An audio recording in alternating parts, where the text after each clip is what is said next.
करेंगे clean max के IPO की, और ये आईपीओ 23 फरवरी को खुलकर 25 फरवरी को बंद होगा। कंपनी ने इशू का प्राइस बैंड 1000 से 1053 फिक्स किया है। क्या है डिटेल्स आईपीओ की और क्या प्लान है आगे के, इस पर बातचीत करने के लिए कंपनी के सीएमडी कुलदीप जैन हमारे साथ बने हुए हैं। कुलदीप जी नमस्कार, स्वागत है आपका। और इनफैक्ट सबसे पहले तो आपकी कंपनी के बारे में जानना चाहेंगे। जो बाकी लिस्टेड रिन्यूएबल कंपनीज हैं उससे किस तरीके से डिफरेंट है आपकी कंपनी, क्या यूएसपीज हैं, बताइए। हम लोग कॉर्पोरेट रिन्यूएबल पावर मार्केट के नंबर 1 प्लेयर हैं। कॉर्पोरेट रिन्यूएबल पावर मार्केट कहा जाता है CNI है कि कमर्शियल इंडस्ट्रियल रिन्यूएबल्स। बाकी जो सारे listed renewable energy power generation companies हैं जैसे कि NTPC green, Adani green, Tata power renewables वगैरह, ये ज़्यादातर सरकारी काम यानी कि विद्युत निगम के लिए, पावर डिस्ट्रीब्यूशन कंपनीज के लिए काम करते हैं। सो दे सेल टू, वो पावर डिस्ट्रीब्यूशन कंपनीज को बेचते हैं और power distribution company corporate customer को बेचती है। कॉर्पोरेट कस्टमर्स लगभग देश का आधा बिजली खरीदते हैं। तो 3 लाख करोड़ से भी ज़्यादा मार्केट है ये। लेकिन कॉर्पोरेट कस्टमर्स पैसा बचा सकते हैं अगर डायरेक्टली हम जैसे रिन्यूएबल एनर्जी प्लेयर से खरीदें। तो लगभग उनका 30% से ज़्यादा कॉस्ट सेविंग्स होता है एंड कार्बन फुटप्रिंट कम होता है क्योंकि ग्रीन पावर खरीद रहे हैं। तो हम कॉर्पोरेट पावर मार्केट के नंबर 1 प्लेयर हैं। 12% ऑल इंडिया मार्केट शेयर है एंड इस सेगमेंट में हम पहली कंपनी है जो लिस्ट होने जा रहे हैं। तो उस हिसाब से हम सबसे अलग हैं। ओके अच्छा, इसके अलावा क्योंकि इससे अगर आईपीओ को देखें तो जो मेजर पार्ट है इशू का वो ओएफएस है, तो जानना चाहेंगे कि कौन सेल कर रहा है इस ओएफएस के थ्रू, प्लस जो भी प्रोसीज आपको मिलेंगे उसको कैसे इस्तेमाल करेंगे।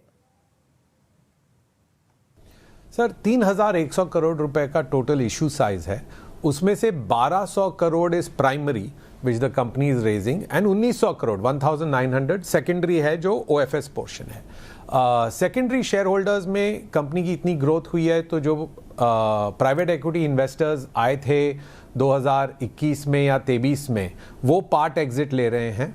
और जो प्राइमरी कैपिटल रेस किया जा रहा है 1200 करोड़ रुपया, लगभग 80% उसमें से is for repayment of debt. Already हमारा डेट लेवल काफ़ी रिन्यूएबल एनर्जी इंडस्ट्री में कंपैरिजन में कम है। तो हमारा net debt to EBITDA ratio जो है वो लगभग 4.6 टाइम्स है। बाकी रिन्यूएबल एनर्जी इंडस्ट्री का एवरेज लगभग 5.5 गुना है। तो बाकियों से हम वैसे भी कम हैं, लेकिन थोड़ा सा प्रोसीड्स में से डेट रीपेमेंट इमीडिएटली हो रहा है एंड ओवर टाइम तो कंटिन्यूड ग्रोथ बहुत है।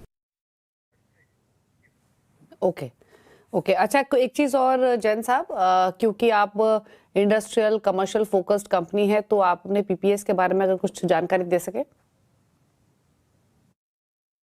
जी, तो बिजनेस बहुत सिंपल है। पहले आप कॉर्पोरेट कस्टमर को जाके उनकी फैक्ट्री या डेटा सेंटर के लिए बिजली बेचिए। This is called a power purchase agreement.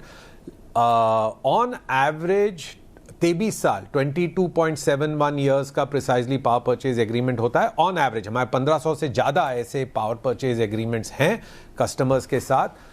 Bharatvarsh में लगभग 10 स्टेट्स में ऐसे एग्रीमेंट्स होंगे हमारे एंड लंबा ड्यूरेशन का कॉन्ट्रैक्ट होता है। But the good news is business is quite profitable. तो एक्विटी पेबैक यदि देखें, एक्विटी पेबैक यानी कि अगर हमने कोई प्रोजेक्ट में एक्विटी डाला अपना तो कितने समय में वो रुपया अपने पास वापस आ गया। ओके चलिए, शुक्रिया आपका कुलदीप जी, आप आए शो में और आगे के प्लान्स पर आपने चर्चा की। थैंक यू सो मच और गुड लक आपको इस आईपीओ के लिए और आपके आगे के प्लान्स के लिए।